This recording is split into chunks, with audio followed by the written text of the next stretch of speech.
¿Ha oído usted alguna vez hablar del diccionario de autoridades? Se trata nada más y nada menos que del primer repertorio lexicográfico de la Real Academia Española.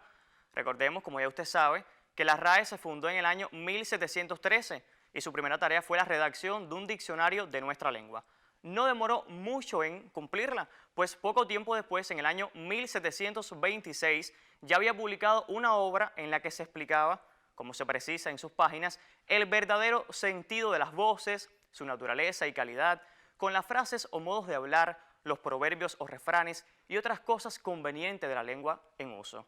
Por esta razón, no en vano, el destacado académico español Fernando Lázaro Carreter calificó de hazaña la publicación de este texto, no solo por significar el inicio de la lexicografía moderna en nuestro idioma, sino también por la rapidez con que vio la luz, toda vez que la Academia Francesa, por ejemplo, para elaborar el suyo, demoró 65 años. Y si usted se estaba preguntando por qué la obra se llamó Diccionario de Autoridades, la explicación es muy sencilla: por incluir tras la definición citas reales de diversos autores que ilustran su ejemplo, es decir, autoridades. Y este mismo diccionario, en un inicio publicado en 6 tomos, en el año 1780 se redujo a uno solo para su más fácil manejo. Así, el texto, despojado ya de los ejemplos y sometido durante siglos a numerosas actualizaciones, es la base de nuestro actual Diccionario de la Lengua Española, calificado por la propia institución como deudor, desde luego, del trabajo de aquellos primeros académicos.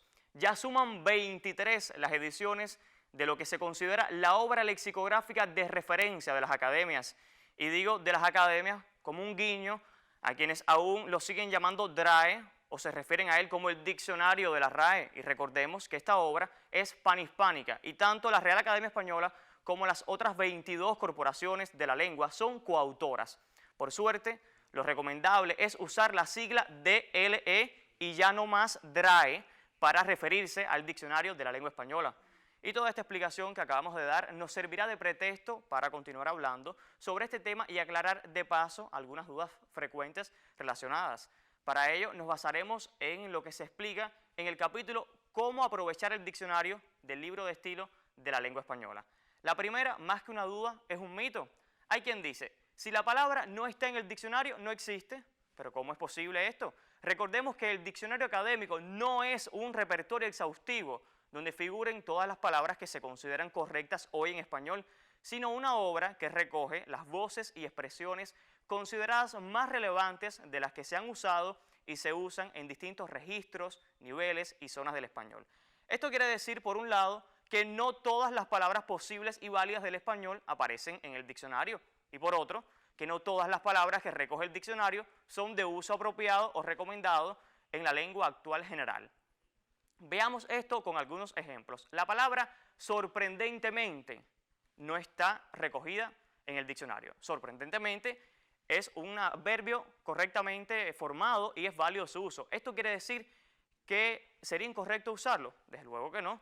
En el lexicón no pueden recogerse todos los derivados posibles de una palabra. A pesar de su ausencia, estos serán válidos siempre y cuando respeten las reglas de formación del español. Así, en el caso de sorprendentemente, como ya esta obra contiene una entrada para la terminación mente y para el adjetivo sobre el que se construyó el adverbio, en este caso sorprendente, no es necesario que se recoja dicha palabra. Recordemos que suelen incluirse los adverbios que se consideran más relevantes y los que tienen un significado no esperable. Pero supongamos que sí, que esta palabra está en el diccionario, ya por ese simple hecho su uso es plenamente válido. Desde luego que no. Al consultar esta obra, disponible gratuitamente en dle.rae.es, podemos encontrarnos sin asombro ninguno voces como almóndiga, murciégalo y asín. Las repito: almóndiga, murciégalo y asín. ¿Por qué están en el diccionario? ¿Acaso no debe decirse albóndiga, murciélago y así? Es justo ahí cuando comienza a cumplir su función el diccionario. Pero si usted no recuerda o no conoce cuál es esta tarea fundamental del lexicón, hoy se la contamos, tal como se explica en el libro de estilo de la lengua española. El diccionario es una herramienta para entender el significado de las palabras y expresiones que se emplean en textos actuales y antiguos de las numerosas áreas hispanohablantes y de los distintos registros. Para ello es imprescindible que recoja las expresiones más relevantes del español antiguo, por mucho que hoy hayan pasado a considerarse vulgares, así como las expresiones de unas determinadas zonas, aunque carezcan de uso o suenen extrañas en otras, o las palabras coloquiales o vulgares de uso más extendido o presentes en textos antiguos, por mucho que su uso no se recomiende hoy en la lengua general. Esto es lo que justifica que nos encontremos voces como albóndiga. Se marca como desusada y vulgar, pues ya en el año 1726 se la consideraba una variante corrupta y sin fundamento de la forma apropiada, usted lo imaginará, albóndiga. En el caso del vocablo murciégalo, lo repito, murciégalo, sí, es que he dicho murciégalo y no es que ahora esté sufriendo dislexia. Puedo precisarles que entró en el léxico en el año 1734 como variante válida e incluso preferida de murciélago. Es que no hay que olvidar que etimológicamente esta otra variante, que a usted quizás le parezca un poco más extraña, está justificada, incluso más que la que hoy usamos actualmente. Y no fue hasta ediciones posteriores cuando cayó en desuso en la lengua general culta y triunfó la variante murciélago, que aprovecho para derribar otro mito, aquí barra perogrullada, no es la única que contiene las 5 vocales en español. De hecho, le invito a que se una a nuestro canal de Telegram, que es @buenidioma, ahí, que nos comente, por favor, si usted conoce algunas otras palabras que cumplen con esta peculiaridad. Y en relación con asín, insistimos en que también es un adverbio considerado hoy vulgar. Así se marca en el diccionario académico. Aunque esté recogido desde 1770, su uso en el español actual debe evitarse. Recuérdelo. Por último, queremos centrar la atención en un asunto que en los medios de comunicación hispánicos a veces levanta un poco de revuelo. Quizás usted haya visto en la prensa extranjera titulares como piden a la RAE o exigen a la RAE retirar determinada palabra del diccionario por considerarse ofensiva para determinados sectores sociales. Quienes piden esto, una vez más, olvidan la misión del diccionario. Y como la olvida, y ojalá que usted esté viendo esta sección aquí en la revista Buenos Días, se la recordamos. Así dice el libro de estilo de la lengua española. El diccionario es una obra que recoge el uso que los hablantes les dan o les han dado a las palabras para que otros hablantes puedan entenderlas si se encuentran con ellas. Por tanto, el diccionario no inventa ni propone significados de las palabras, sino que se limita a registrarlos. Esto quiere decir que cuando un significado figura en el diccionario es porque se ha documentado en el uso y se ha considerado relevante su inclusión.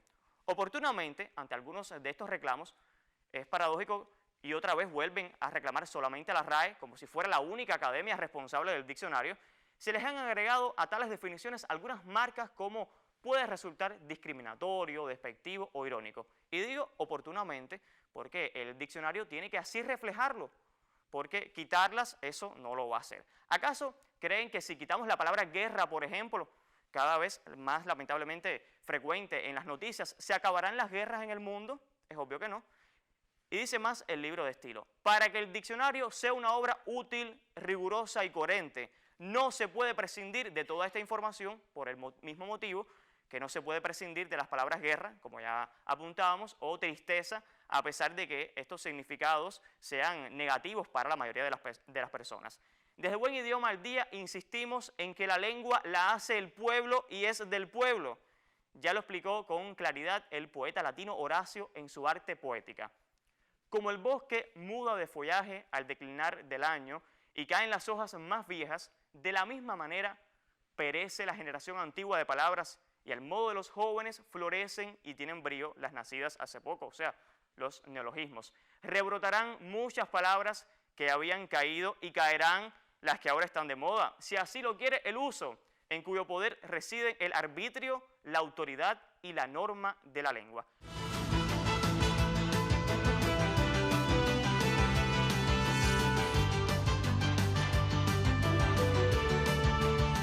Hoy hablaremos sobre los diferentes tipos de diccionarios y ya usted aquí va a ver en la gráfica algunos de ellos. Este primero que vamos a mostrar en esta ocasión es el Diccionario de la Lengua Española. Como podrá ver en la parte superior, les recuerdo que la dirección que puede usted consultar de forma gratuita en línea es dle.rae.es. Aquí en la parte superior también verá, como ya habíamos anotado en el primer momento, que esta obra tiene como sigla DLE por ser diccionario de la lengua española de las Academias de la Lengua. No solamente es una obra de la RAE, por esa razón aquí podrán ver también en la gráfica que es una obra de la Asociación de Academias de la Lengua Española. Para ilustrar un poco sobre la utilidad de este diccionario académico, vamos a poner algunos ejemplos de uso. Si usted aquí en la barra de búsqueda escribe la palabra calor, podrá encontrar mucha información útil de este término. No solamente encontrará ahí el significado de calor, que según el diccionario académico es sensación que se experimenta ante una elevada temperatura, sino que también podrá encontrar información muy útil sobre el género de este sustantivo. Aquí en ese extremo, al lado del número 1, podrá ver que se trata de un sustantivo masculino. Por eso, en la lengua general, lo más adecuado es que se diga el calor. Eso justifica que tenga esa M de masculino al inicio de la primera acepción y de hecho es la que se comparte con las demás que pueden observar aquí en la gráfica de esta entrada del diccionario de la lengua española. Pero si nos quedamos con esta información solamente, quizás desconozcamos o quizás no saben algunos televidentes interpretar algunas de estas abreviaturas que son propias del ámbito de la lingüística y por eso hoy lo vamos a explicar. Aquí, después de esa acepción de calor, podrá encontrar una información que es la siguiente. En Andalucía y algunos lugares de América, esas abreviaturas que siguen ahora, UTCF, significan usado también como femenino. Esto quiere decir que el sustantivo calor también se emplea en ese género en algunos territorios, ya aquí lo dice el propio diccionario académico de Andalucía y también de América. Y en esos lugares es válido su uso y por tanto no cabe su censura. Pero además de estas acepciones que tiene calor, podrá encontrar aquí debajo otras que ofrece como calor atómico, calor canicular y otras que son más propiamente del ámbito de la física, por ejemplo. Vamos a ilustrarlo con otro ejemplo. Seguimos con un verbo. Aquí está, el verbo satisfacer, que a veces genera un poco de duda su conjugación. Aquí puede encontrar debajo del lema, que es el lema en el ámbito de la lexicografía. Bueno, es esta palabra que encabeza el artículo del diccionario. Ahí, satisfacer, que está en azul, es el lema de esta entrada del diccionario. Debajo podrá encontrar información etimológica y también información gramatical. Ahí verá que dice conjugado como hacer. La conjugación de este verbo sigue el patrón de hacer. También te ofrece información sobre el participio irregular de este verbo, que como podrá ver ahí es satisfecho. No solamente el diccionario sirve para conocer el significado de las palabras, porque el diccionario académico tiene, usted lo verá aquí debajo, toda la conjugación de este verbo en todos los tiempos y modos del español. Por tanto, si usted tiene alguna duda a la hora de conjugar el verbo satisfacer, podrá encontrar aquí todas sus conjugaciones. Una de las que con frecuencia se dice de una manera impropia es la del pretérito de indicativo del verbo satisfacer. Y recordemos que en tercera persona debe decirse él o ella satisfizo. Fíjense en que esto sigue el patrón del verbo hacer. Como se dice, él o ella hizo, por tanto, al seguir este patrón, se dice él o ella satisfizo. Por eso es que decimos yo hago, yo satisfago. Fíjense en cómo se repite este mismo patrón. Y esta es alguna de las utilidades que podemos encontrar en el diccionario de la lengua española. Pero no solamente las academias de la lengua tienen este diccionario. También existe este otro que es muy útil, que está disponible también para su consulta gratuita en línea en la página de la Asociación de Academias de la Lengua Española. Ahí usted lo puede ver. Aquí tenemos una palabra que fue muy popular en nuestro país a inicios de este año y es la palabra hacer. Como puede ver, ahí el lema, ya usted conoce el lema, es como la palabra que encabeza ese artículo lexicográfico, se escribe con C, pero aquí al final de la acepción y de las marcas que ahora voy a explicar qué significan, usted podrá ver que también hacer se puede escribir con S. Por tanto, esas palabras son válidas tanto con C como con S. ¿Cómo se define hacer y por qué está en este diccionario? Que reitero es el diccionario de americanismos. Si lo busca en el diccionario de la lengua española no lo encontrará porque, ya lo decíamos en el primer momento de Buen Idioma al Día, se trata de un diccionario que no puede recoger todas las palabras posibles y todas las variantes de cada país. Por tanto, para eso está el diccionario de americanismos. Aquí lo encontramos como un cubanismo. Usted lo verá aquí. CU indica que es una palabra propia del español de Cuba y la define como amigo íntimo, compañero inseparable, y también hay algunas marcas lexicográficas como popular culto espontáneo, que indica que en esos registros también se emplea esta palabra y es apropiado su empleo. Pero además de esta entrada de haceres, podemos encontrar otra. Recientemente en el canal de Buen Idioma, que les recuerdo es @buenidioma, nos pueden encontrar en los diferentes sitios de las redes sociales digitales, alguien preguntaba sobre la palabra vacia. Usted escuchó bien, la palabra vacia. Y esta es un cubanismo. ¿Cómo se define? Quizás usted haya escuchado, sobre todo en el ámbito rural, el empleo de esta palabra. La palabra vacia significa espuma de agua jabonosa utilizada en el lavado de la ropa. Y como puede ver aquí también, vacia, lo mismo, puede escribirse con C como con S. Y ambas grafías son válidas y no cabe censurar ninguna, por tanto. También encontramos otro diccionario muy útil, disponible igualmente para su consulta gratuita en línea. Se trata del Diccionario Panhispánico de Dudas, una obra también de las Academias de la Lengua. La primera edición de este diccionario se publicó en el año 2005 y ahora en este 2023 se está reeditando y se está actualizando, por eso es que podemos ver aquí que es la segunda edición y es una versión provisional. Aquí vamos a hablar sobre una locución latina por la cual nos han preguntado algunos televidentes y es esta que usted ve en pantalla. La locución latina ad hoc, que significa literalmente para esto. Como escuchó, dije ad hoc y no ad hoc, como a veces de manera indebida se pronuncia en determinados ámbitos. Vean aquí que la pronunciación ad hoc, con esa H aspirada, es decir, con esa H que suena como J, tiene una volaspa. Esto quiere decir que es impropio su uso y debe evitarse. Reitero, la pronunciación adecuada de esta locución latina es ad hoc, como consta aquí en el Diccionario Panhispánico de Dudas de las Academias de la Lengua. Un ejemplo de uso se lo traemos aquí. Como locución adverbial también se puede emplear ad hoc. Y el que nos trae el Diccionario Panhispánico de Dudas, fracasado el golpe, empezó a disiparse el desencanto, lo que confirma la tesis de que había sido creado ad hoc. Aquí pueden ver también que este lema del Diccionario Panhispánico de Dudas aparece en cursiva. ¿Por qué en cursiva? Bueno, porque se trata de una locución latina y como ya ustedes saben, las locuciones latinas se escriben en cursiva y deben pronunciarse lo más adecuadamente posible. Si no disponen de la cursiva, ¿qué es lo que deben hacer? Entrecomillarlas, como por ejemplo en algunas redes sociales es imposible usar la cursiva y en estos casos lo que hacemos es entrecomillarlas. Terminamos ya con otra de las entradas del Diccionario Panhispánico de Dudas. Usted aquí lo ve en pantalla. Y yo no sé si usted recordará alguna de las entregas de Buen Idioma al Día, pero si no la vio, recuerde que está disponible en el canal de YouTube de Buen Idioma, lo puede buscar allí, y ahí encontrará la edición que dedicamos a algunas palabras que en ocasiones se pronuncian de una manera impropia. Ahí solamente mencionamos 3 ejemplos. Hoy le traemos otra que es muy frecuente, que se pronuncie de una manera inadecuada, y es esta que usted ve ahí en pantalla, y el Diccionario Panhispánico de Dudas la define como consorte, y el diccionario académico lo define como persona unida a otra en matrimonio. Como puede ver aquí, se da información gramatical. Lo primero que se dice es que es común en cuanto al género. Eso quiere decir que se dice el cónyuge o la cónyuge.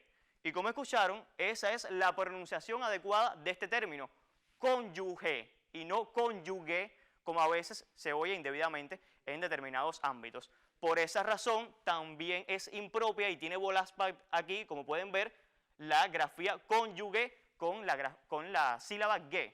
Reitero, esta palabra se escribe sin U ahí en la última sílaba y se pronuncia cónyuge. Estas son algunas de las ventajas que nos puede traer a nosotros los amantes de este buen idioma conocer aquí en nuestra sección. Les reitero, tenemos 3 diccionarios disponibles para su consulta gratuita en línea. Son el Diccionario de la Lengua Española, el Diccionario de Americanismos y el Diccionario Panhispánico de Dudas. Si usted quiere seguir conociendo sobre la utilidad de estas obras, recuerde seguir en nuestra sección cada jueves aquí en la revista Buenos Días.